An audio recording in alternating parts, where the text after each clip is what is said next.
भोले जी और माता पार्वती जी के कमल चाड़ू में गोर छुके गोर लागतानी हमारा प्रणाम स्वीकार होके। माँ जगदम्बा भवानी के कमल चाड़ू में गोर छुके गोर लागतानी हमारा प्रणाम स्वीकार होके।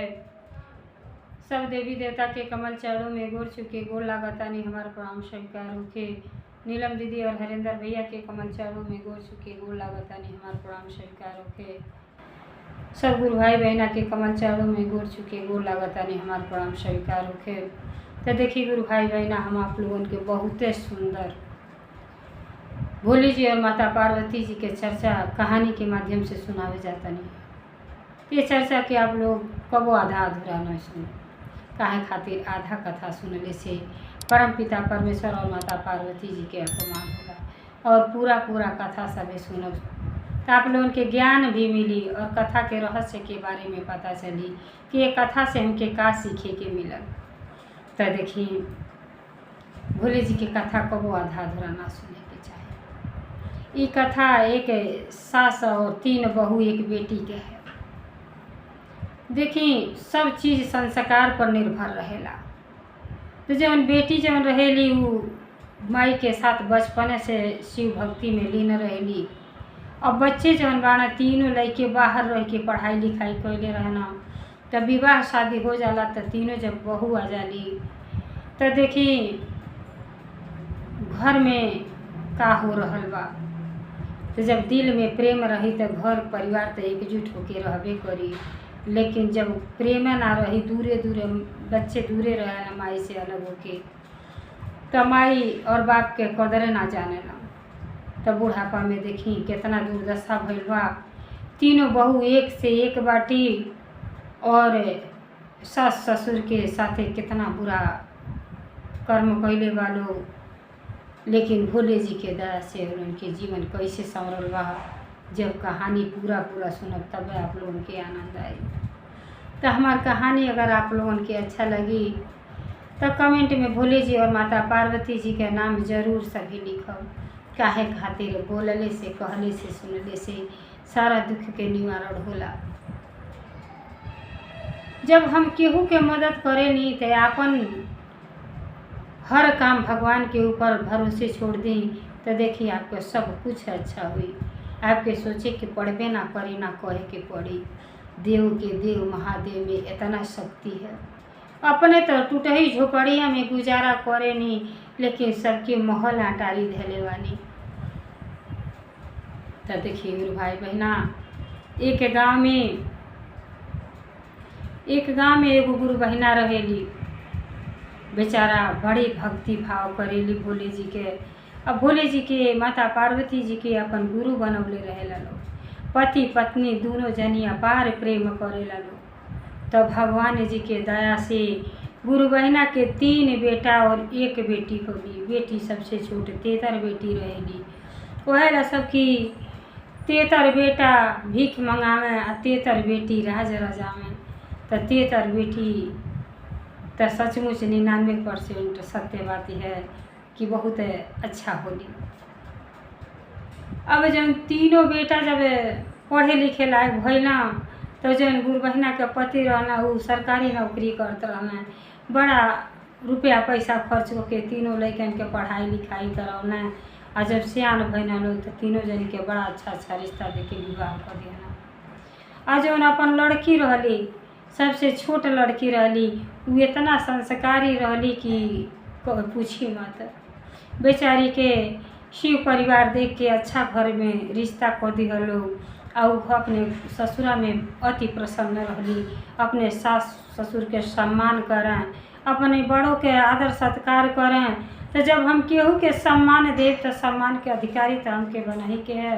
बेचारी के बड़ा प्रेम मिले ससुरा में, बहुत अच्छा से बेचारी रहें। मायका के यादें ना आवे, लेकिन माई बाप तो कहाँ भूल सकेला। माई बाप के भी नज़र में रहें कि कब ऐसा न बेचारी यह सोचें कि कब हे भोले जी कब ऐसा अवसर मिले कि हम अपन जौन माई दादा जन्म देलें वही से सब बेटी अलग हो जाली। ऐसा कब ऐसा अवसर मिला कि हम अपने माई बाप के सेवा भाव करी। भगवान से यह दया मांगें कि जे 9 महीना पेटे में ढोल वो माई के छोड़ के तो हम यहाँ चली। लेकिन जानकारी में यह हमेशा हाल चाल लें कि हमारे माई बाप के कौनो तकलीफ ना होखे। अगर ऐसा समय आई तो हम अपने माँ बाप के खुद बेटा बन के, बेटी हो के बेटा बन के अपन सेवा भाव करब और अपने जीवन के धन्य बना ली। तो देखी बेटी के कितना अच्छा सोच होला। बेटी करतीन कितना लोग के 2-3 ठो बेटी जब हो जाली तो सोचेला मानो कहाँ के पहाड़ टूट गए। अरे बेटी तो घर के लक्ष्मी होली, जौन सुख बेटी से सब पा जाई उ सुख बेटा कौनो जीवन में ना दे पाई। हम लेकिन ये बहुत सौभाग्यशाली होला वही घर में बेटी के आगमन होला। बेटी से कबो ना घबराए के चाही। बेटी अइले से दान पुण्य कैले के अवसर मिलेला। अब गुरु बहिना बेचारी के 3-3 ठो बहू आ गईली आ तीनों लड़के बाहर रहत रहना, अपन अपन परिवार लेके बाहर चल गए। आ गुरु बहिना भी अपन भक्ति भाव करें, अपन घर गृहस्थी देखे सुने। लड़की भी अपने घरे चल गईली।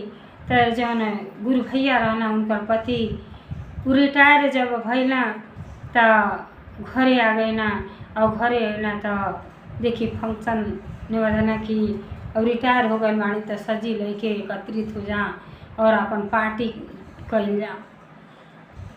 बड़ी खुश भइल लोग कि अब दोनों प्राणी घरे रहल जाई आ तीनों बेटा बहू नाती पोता के साथ जीवन बड़ा आनंदमय से कटी। एकदम मानो कल्पना करे लगल लोग कि पुराना पुस्तैनी मकान में रहल जाई तो आनंद आ जाई। तो जनते वाणी मुँहे से बेची सुधी के माया लगेला। कहल कि नाती पोता के साथ जीवन कट जाई, पतो ना चली आ भक्ति भाव करल जाई। अब सबके लगे फोन क अपन तीनों बहू बेटा के बुला लिहल लोग और अपने बेटी के भी निमंत्रण दिहल लोग कि बहनी आजा, तोहर पापा रिटायर हो गए माना और पार्टी ज्वाइन कर लो, आजा सजी जनी तोहरे बियाह में के सबके भेंट मुलाकात भइल बा। फिर सब नाते हित जुटी तो सबसे भेंट मुलाकात हो जाए। बहुत प्रेम भाव से बेचारी घर में चर्चा भी करौली, कैसे गुरु भक्त रहली। चर्चा करौले के बाद सांझी के पार्टी ज्वाइन कर लो।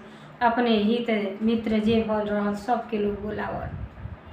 जब पार्टी खत्म हो गई, खान पीना खत्म हो गई तो बहू लोग अपन कपड़ा लत्ता लगली समेटे, बैग उग सब संग्रह करे लगली कि अब तक का काम खत्म हो गया। अपने अपने जहाँ जहाँ रहे नहीं सके तहाँ तहाँ चलल जा। अब जब सास देखली तो बड़ा दुखित भइली कि ये बहू काहे ये सब रखा ताड़ू लोगन। अरे हम तो सोचले रहनी है कि अब तोहार पापा घरे रिटायर होके आ गए नी, तब हमार तीनों बहू तीनों बेटा एक साथ रहल जाई, आनंद आ जाई जैसे पहले रहत रहनी। अब बहू बेटा तो बोला ही कि बकिए बना, तले बहू कहली कि यहाँ हमन के रह के का कइल जाए। हमन के छोटहने शहर में अच्छा ना लगी, हमन के जहाँ जहाँ रहे नी अपने शहर जाई। अब सब केहू अपन तैयारी बना लेता। देखी गुरु भाई बहना जौने बेटी औलाद बेटी बेटा करतीन आप, हम दुनिया समाज मरता कि लड़के बुढ़ापा के सहारा बनिए, वह लड़के माई बाप से पीछा छोड़ावता ना। अब बेटा अब बहू सब के तैयारी में बाकी चले कि अपने अपने आकाज होता है, इतना डाढ़ हो गई, इतना दिन रह गई नी। अब सब आपस में यह सब बातचीत कर रहल बा। इन केहू ही ना कहता कि मम्मी पापा तू लोगन कहाँ रहब। अब बेटी के नाई बर्दाश्त भइल। बेटी कहली कि अम्मा बाबूजी सब तो जाए के कहता, केहू तोरे पास ना रही तो हमहू के बेटे समझियो आ हमरे पास दोनों जनी चल रही है लोगन। तब बेटी बड़की पतोही कहली कि काहे तोरे कहता नहीं। अरे तो रे ससुरा के लोग का कही हैं कि 3-3 ठो बेटा और इनका माई बाप जौन है बेटी के यहाँ आके रहता है, कितना पतिहास हुई। तब मझली कहली हाँ बतिया तो सही बा। तब बेचारी कहली तो बतिया सही बताए, आखिर काल लेता कि माई बाप कहाँ रही हैं लोग। तब बड़की बहू कहली कि दोनों जनी के भार तक केहू एक जनी ना उठा पाई। ऐसन बा कि बाबूजी हमारे साथे चली। आ मझिलो कहली कि अम्मा हमारे में रह जाए। आ एक महीना तीनों पतोहन में रह, ऐसे समय कट जाए। घरे के करे समय बाकी घरे रही। जब ऐसन बेटी सुनली आ वहीं से जानत रहली कि सेवा भाव लोग ना करत रहली, सास के कदर इज्जत ना करत रहली, भक्ति भाव जब जानबे ना करे लोग तो जब खिस्सा प्रवचन सत्संग से जुड़बे ना करी तो ज्ञान कहाँ से मिली। कर्म ही पूजा बा, भक्ति भाव करेला तो चारों धाम के समान होला, कुछ ज्ञान ना रहे। अब जौन है ननद तो छोट रहली लेकिन कहली कि ये भाभी आई तो अच्छा ना करत हैं सभी। अब पति पत्नी के अलग कल तो ठीक ना है। अब बताओ ना, माई एक में रही हाँ, बाप के घर में रही हाँ, तो ये तो ठीक काम नहीं है। बहुत कष्ट भइल बेटी के कि देखो यही से कहल जाला कि घर घर धैले बा, घर घर धैले बा, बटवारा के बीमारी, आ घर संगे बाटल जाता बाप महतारी, घर संगे बाटल जाता बाप महतारी। अब जौन है वो जौन छोट ननद रहली बड़ी ज्ञानी रहली, बड़ी भक्ति भजन करत रहली, और जब ऐसन बात सुनली तो कहत रही कि देखो ना हमारे लोग के ठगच्चा लगल बा, टोला मोहल्ला जुटल बा कि जेकरे 3 लड़की 3 बहू बाड़ी तो एक बूढ़ी बूढ़ा के खर्चा ना संभाल में होता। अब दोनों जनी के पतो बाटे दिहली कि ससुर जौन है हमारे में रही हाँ, आ सास मझिलों में रही। अब बेटी के प्राण तड़पड़ाता कि माई बाप के अलग कर दिहलो, ऐसा कबो जीवन में ना करे के चाहिए, बहुत भारी पाप लगेला। अरे माई बाप के जे सेवा करला उ चारों धाम के समान होला, उ आगे बढ़ला, ओकर रुआ रुआ आशीर्वाद देला। लेकिन जब ज्ञान रही तब तो ही कुल सीख पाई। लेकिन माई भी फिर भी माई के जगह केहू ना ले पाई। माई तो बहुते महान होली, लाख संकट कष्ट बेटे बेटा के पैदा कैले में कितना कष्ट होला, फिर भी अपने दुख सह लेली, लेकिन बच्चन के आँच ना आवे देली। माई के दिल में ही भइल कि चलो ऐसे सही, अरे 1 महीना बड़कों के साथे रह जाए, बड़का बेटा बहू के साथे, और 1 महीना बंझिलों के साथे, 1 महीना छोटकू के साथे, तो तीनों परिवारवा तो हमारे बा, कैसो अपन जीवन के काट लिहल जाए, लेकिन अपने बच्चन के छोड़ के कहीं ना चलल जाए। कितना शुद्ध विचार गुरु बहिना के रहल, अपने पति के समझा बुझा लेली, कहली कि ऐसा बाकी आप बड़का बेटा में चल जाए। केहू अपने पत्नी के तरह ना कही, लेकिन बेचारी के दिल में ही रहल कि आँख से देखल जाए तो संतोष रही, बेटिए बेटा तो धन होला। अरे माई बाप के तो कुछ हो ना चाही, बुढ़ापा में बस दुख और समय से भोजन मिल जा, सेवा भाव मिल जा, प्रेम से 2 बात बतिया ले, इतना ही में तो जीवन कट जाए के बा। लेकिन इतना ही केहू के ना सपरता। अब बेचारा जौन है ससुर बड़की पतोहे में वो बाहर लेके चल गई, मझिलो कहीं और रहत रहली, अपने सास के लेके वो और चल गई। छोटको के पारी तो 3रा नंबर के रहल, वो तो केहू से सटही वाला ना रहली। अब दोनों जनी जब लेके गईली तो देखें, जब ससुर के लेके वहाँ गईली तो वहाँ 1 रूम, किचन लैट्रिन बाथरूम लोग किराया पर लेके रहत रहलो। जब ससुर गईला तो जौन है बेटा कहला हम जागल बानी, हम तो जाता नहीं, अब आराम करे। वो अपने रूमे में आराम करे चल गईला, आ पीछे से जौन है बहू हो जाता रही, और ससुर अपन सर सामान लेके ठाड़ा बाना हाले में। कहला बहू बता दो हम कहाँ रह, आ तो गेस्ट रूम जौन में सर सामान धराला, आप यही में रह जाए, अब बिहानी के सफाई उफाई करा दे। ससुर कहला कि बताओ हमके गर्दा से एलर्जी है, कैसे हमें में रह पाई। पहले ये गाँव थोड़ी न होगा कि 50 ठो घर रही आ सबके घर में रही। उल्टा सीधा बोलत शुरू कर देली, आए तना कह के रहिया गईली। अब बेचारा चुपचाप हाले में बैठल रहना। मन मन सोचा ताना कि इतना कुछ लैकन करतीन कोई सबे आज तो पति पत्नी के बीच में दीवार खड़ा कर देना, फिर भी कुछ और लोग ना बोलता। आ उधर जब मझिलो सास के जब लेके गईली तो वो बेटा तो वहीं चल गई ना, कुछ हो ना पूछत हमें। तो सबसे बड़ा कमी तो अपने बेटा में बा। जब बेटा सही रही है तो बहू के भी रास्ता पर ले आ सकेला, बहू पराया ना होली। अरे जब बेटा के विवाह होला तो वो घर के लक्ष्मी है, लेकिन लक्ष्मी जैसे जब रहे तब अब जौन है सास भी रही तो बेटा तो चल गई ना आराम करे। आ मझिला पतोह जौन रही तो वो जाए लगली। तब सास कहली कि ये बहू हम कहाँ हमार सामान उमान धराई। कहली कहाँ धराई, आप किचन में सूती रहबा। कहली किचन में? तो हाँ का गाँव के घर है कि बारी बारी घर बा? अरे शहर में ले बाड़ी अपने गुजर बसर करे घर के सबे। कहली ठीक बा। बेचारी देखली हाल में सोफा धोल रहल, सोफा के किनारे सर सामान धो देली आ सोफा पर बेचारी विश्राम करे लगली। फिर भी कुछ ना कहली। माई के दिल तो बहुते बड़ा होला। कहली चले यही में गुजर हो जाई, कम से कम लड़का और जौन है बहू हमारे साथ में तो रही हाँ, देख के समय कट जाई। और भक्ति भाव बेचारी कैल कर। अब ऐसे करत करत देखी एक दिन बाहर जब गईली बहू तो सास कहले कि जब कहीं गल बाटी तो ले सारा काम को ढारी, अपन झाड़ू पोछा बर्तन सर्तन माज के बेचारी अपन माला फेरे बैठल रही। दौड़ले जब बाहर से जब मझिलो पतोही अली तो देखो तारी कि सारा कार बुढ़िया को ढरले बाड़ी। तो कहली चलो कम से कम नौकरानी तो मिल गईली, यानी छोड़ दी तो सारा काम ही कैली हैं, चलो हमके तो आराम मिली। अब अली तो सास कहली कि ये बहनी तनी चाय बना के ले आओ।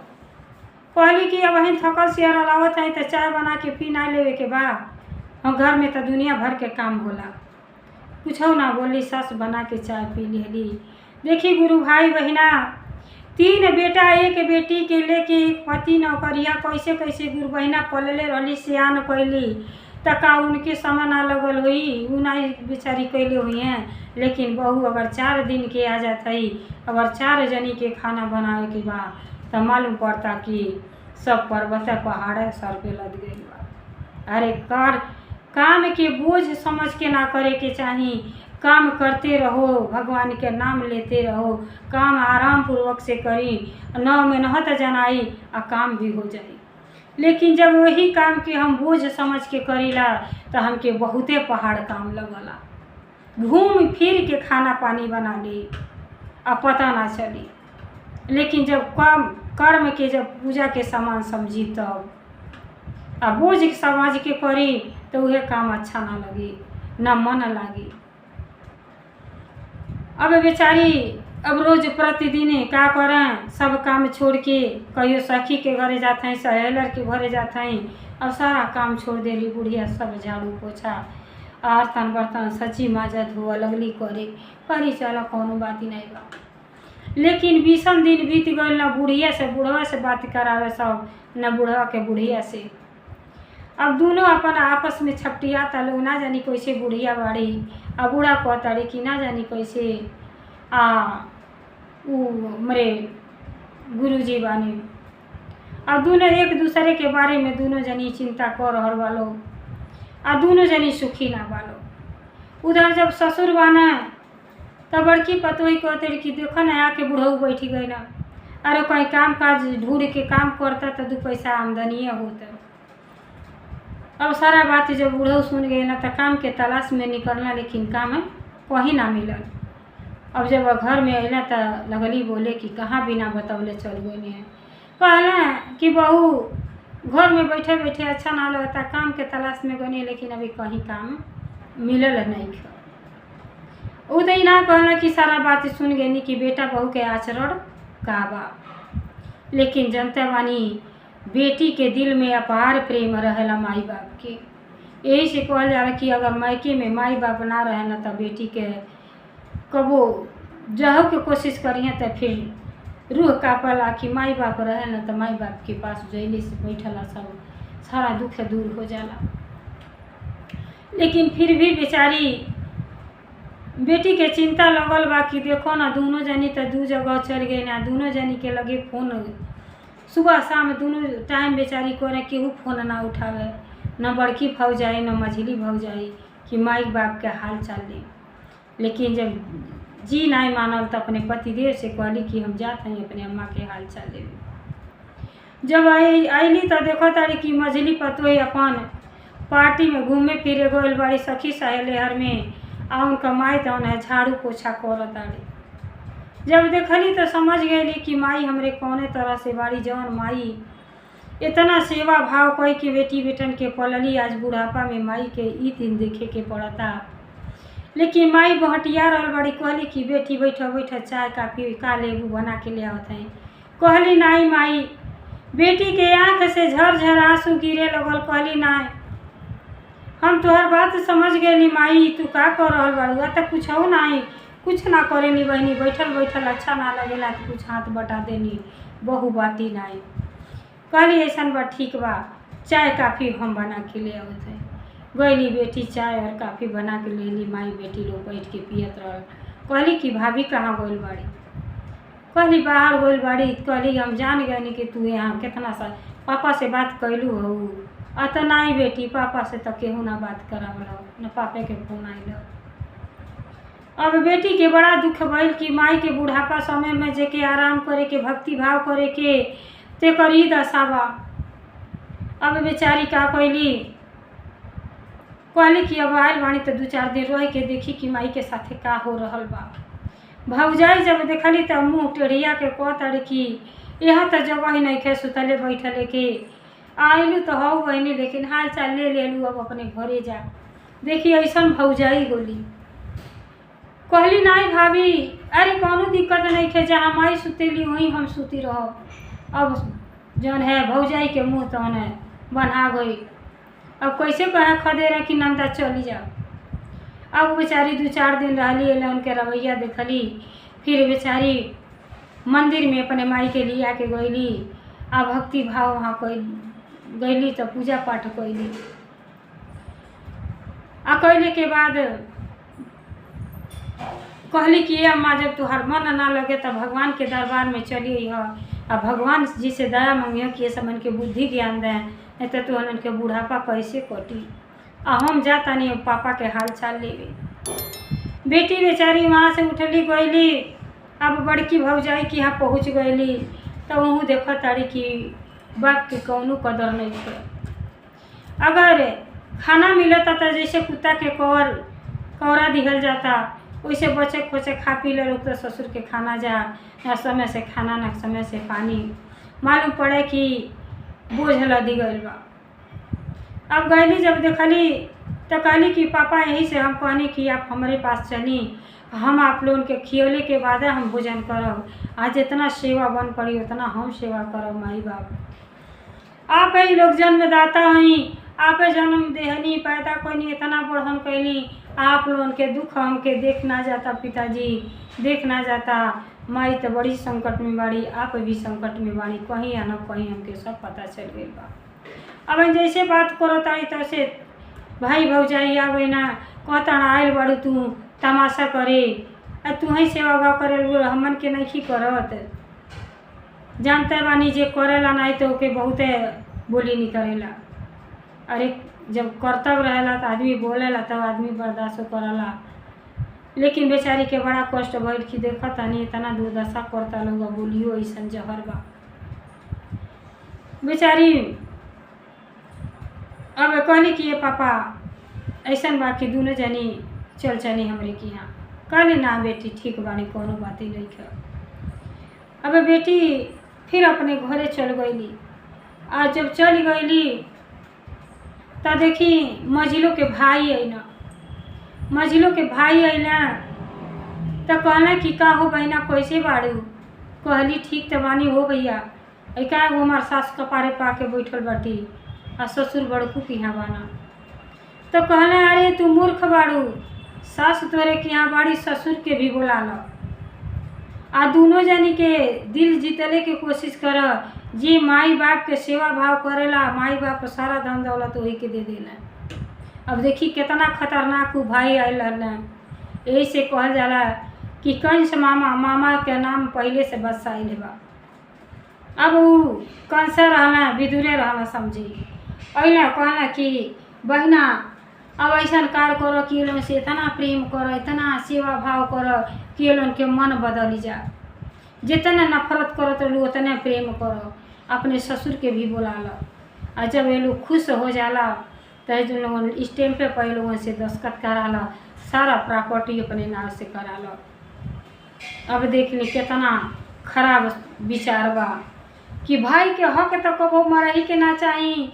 बैल बन के आदमी भरेला, कुत्ता बन के भरेला, तैसे कबो केहू के धन।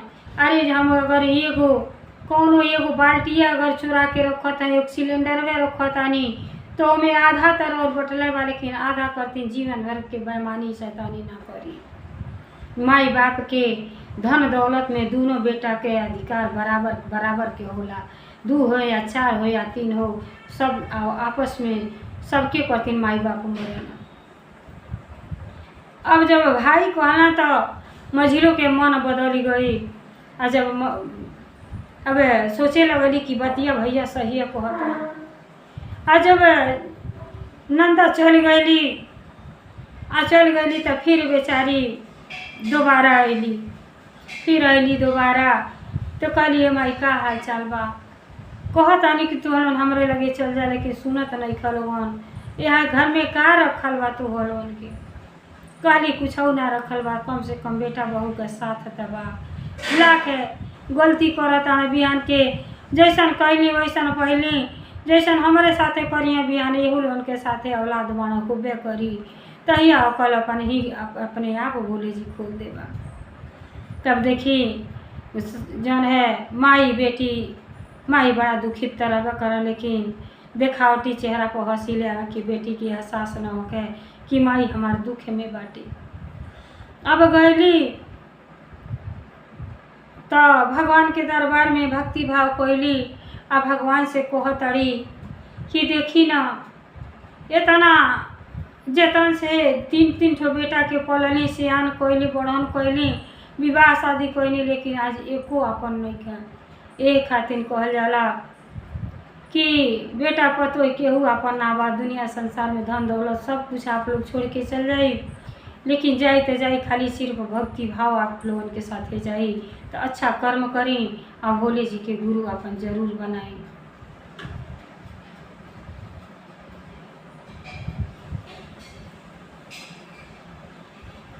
तो देखी कितना सुंदर गुरु बहिना वहाँ जाके भगवान जी के मंदिर में भजन गावतड़ी और भोले जी से दया मांगतड़ी कि हे पिताजी हमार परिवार के सुधारी कि कैसे हमन के जीवन कटी, बुढ़ापा कैसे कटी।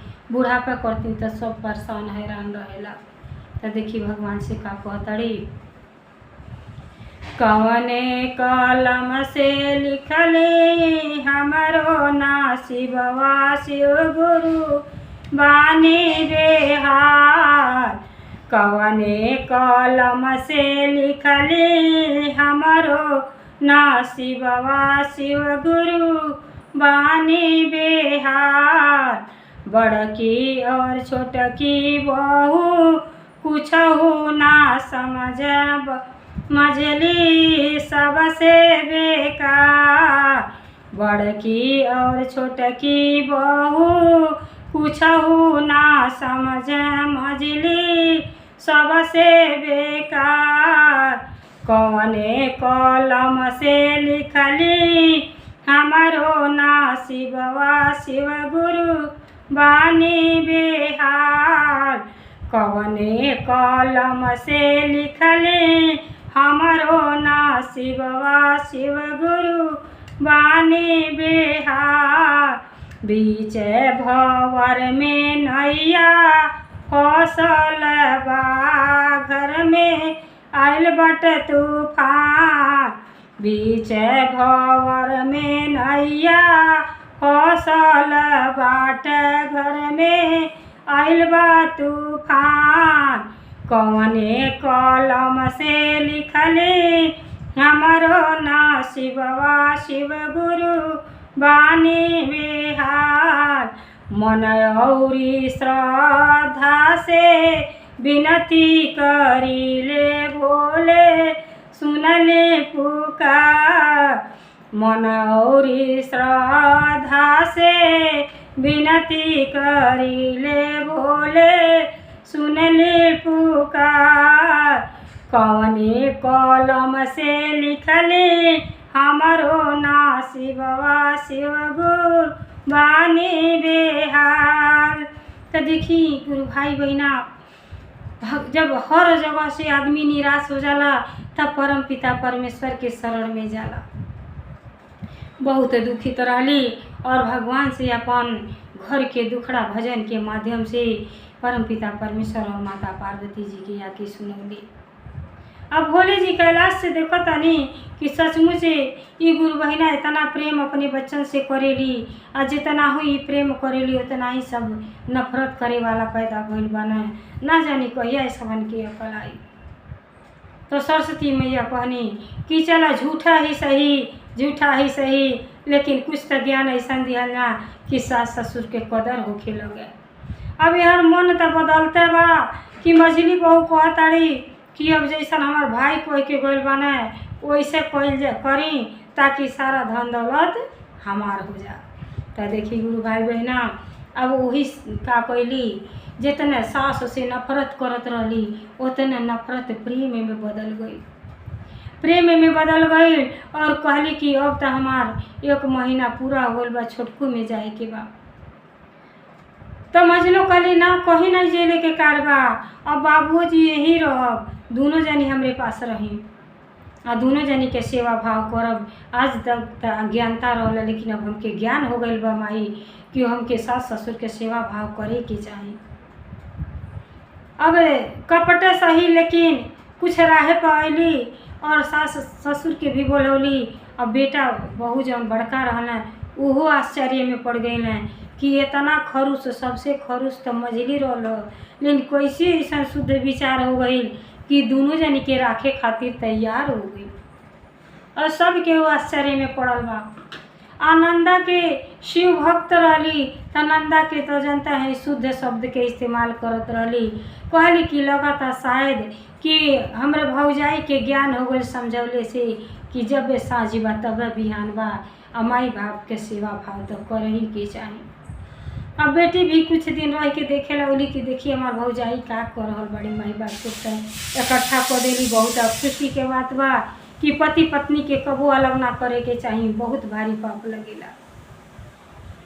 तो अब का कहली, जौन सोफा पर सास के सुतावत रहली, अब का कहली अपन रूम खाली कर देली, बगल में एक क्वार्टर ले लेली और वही में अपने रहे लगली। और वही रूम में सास ससुर के जितना कपड़ा लत्ता रहल खूब बढ़िया से सजा बजा देली। और सजा बजा के कहली कि अम्मा बाबूजी आप लोग हमारे रूम में रही। अब इन लोगों के समझ में ना आया कि इतना जल्दी बहू के अंदर बदलाव कैसे आ गई, और बहू के तो अंदर छल कपट भरल है। अब रहे लगल लोग, और समय समय पर चाय पानी नाश्ता सब कुछ, का बाबूजी खइबे, का अम्मा खइबे, अनेकों प्रकार के चीज़ ले ला के लोग खियावे पियावे। अब ऐसे करते करते माई बाप के भी दिल पर सीझ गई कि बच्चे जब वह साँझ हो जाता तब बिहान में समझदारी तो सब बेटन में हो के चाहे। अब विश्वास हो गई कि लगता हमारे बहू के दिमाग गुरुजी बदल देनी, आ हमन के जीवन अब आराम से कट जाई। अरे 3 ठो लड़का पैदा करें, केहू अगर ला के निकल जाई तो जीवन आराम से कट जाई। अब भोले जी के भक्त रही तो उल्टा विचार तो होबे ना करी। प्रेम भावना जानत रही, दुर्भावना तो जनता ना रही, अच्छा ही ऐसे सोचा। अब दोनों जनी बड़ा परम्पार खुशी भइल कि चलो कम से कम हमारे बेटा बहू में इतना तो बदलाव आ गई। अब देखिए ऐसा करत करत धीरे धीरे 20-25 दिन हो गई। आ नंदो भी रही, नंदो का बड़ा सेवा भाव करे लगली। समझे ना पावे कि इतना मजलू इतना रुखर कैसे दिमाग बदल गई। शायद लगता ऐसा भोले जी के कृपा हवे। अब जब बस का कहली गईली एगो वकीले से स्टैम्पे पर सब लिखा लेली कि जौन सास ससुर के जितना धन दौलत रुपया पैसा आ खेती बाड़ी बा सब हमरे नामे हो जाए के चाही। अब ले अली तो कहताड़ी कि ये बाबूजी कहने का है बहू आ तो जौन घरवा में हम रहिला तो उ तो बन किराए पर ले रहनी है, लेकिन वो घरवा सोचत हई खरीदल रौरे नाव से ले ली, आखिर एमे आप सभी रहे तो हमें हमन के रहल जाए, तो तनी ये पेपर पर साइन कर दी। अब देखी माई बाप के विश्वास लड़के कैसे तोड़ देता ना। अरे अगर वक्त रहते बेचारा के दामाद ना आए रहता है तो बेचारा के घर में से धक्का मार के लड़के निकाल देने रहता है, लेकिन जेकर नाथ भोलेनाथ होकर केहू बाल बाका ना को पाई। अब जैसे दे तड़ी कि साइन करी, ससुर पढ़त लिखत कुछ हो ना बाना साइन करे करती तैयार हो गई ना। तब तक जैसे करे जाता है तबले पीछे से उनका दामाद जी आ गए न, कहे खातिर कि दामाद सरकारी नौकरी करत रहना, वही विभाग में रहना। आ जैसे ही लोग कागज पत्र बनवले रहल उनका प्रिय दोस्त रहना, वकील सारा बात बता देना कि तुहार सारा आयल सरहद आ सारा धन दौलत अपने नाम से करावता लो, सारा हकीकत जान गई ना। बेचारा कहना है कि रुकी जाई पापा रुकी जाई, आ बहन कलम चलौले से पहले एक बार नज़र उठा के वो कागजात के पढ़ ली। कहना ऐसा का बात बा, अरे बहू घर खरीदे जाता री, अरे सजी तो धन दौलत या रुपया पैसा सब तो हमारे बाल बच्चे तीनों लड़कने के बा।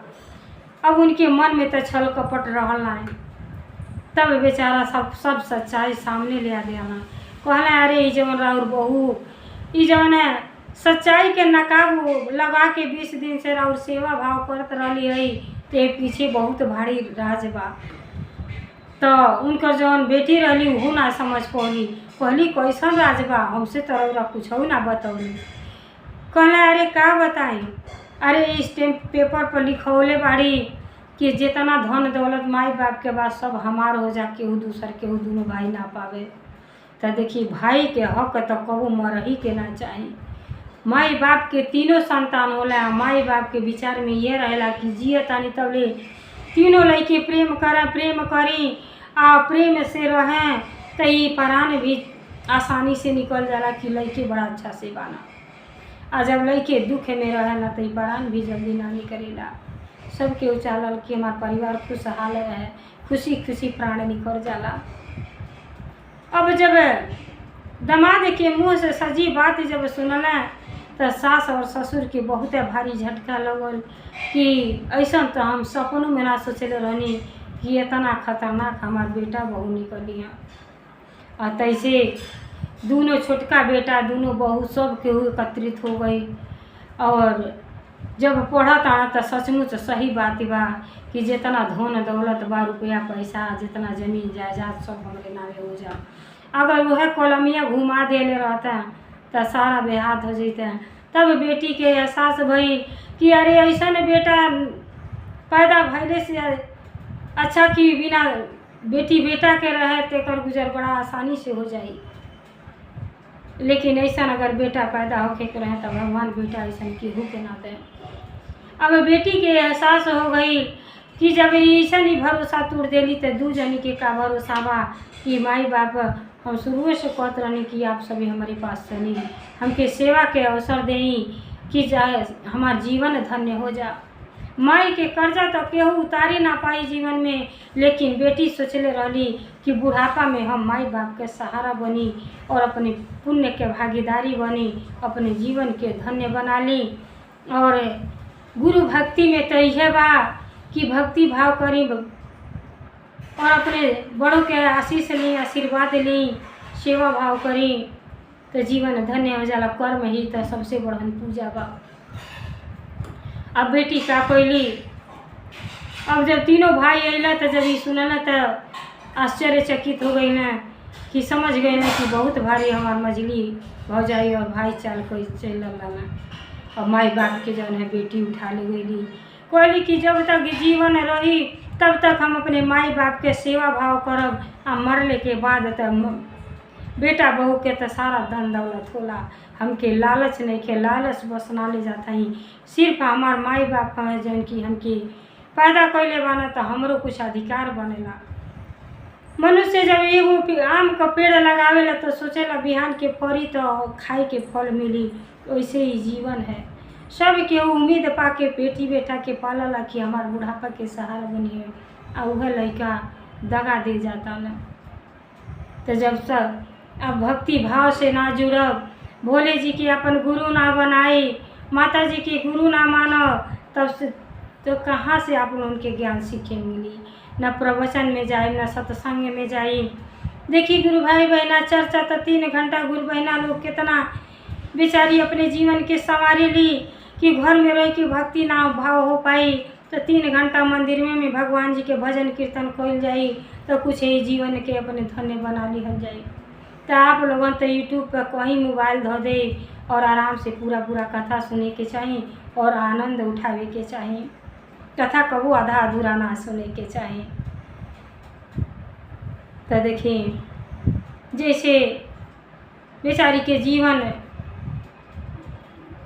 बड़ा सुखमय कटल, बेटी के घरे लोग रहे लगल, बेटी अपार प्रेम अपने माई बाप से करत रहली, सास ससुर के करत रहली, सबके चारों जनी के लेके बड़ा खुश रहली, सेवा भाव कैली। और इनन के जब मृत्यु भइल तो शिवधाम में मिलल, भोले जी आशीर्वाद देहली और वो बेटी के घरे ही बेचारी भक्ति भाव बड़े प्रेम से कलेली और चिंता से मुक्त हो गईली।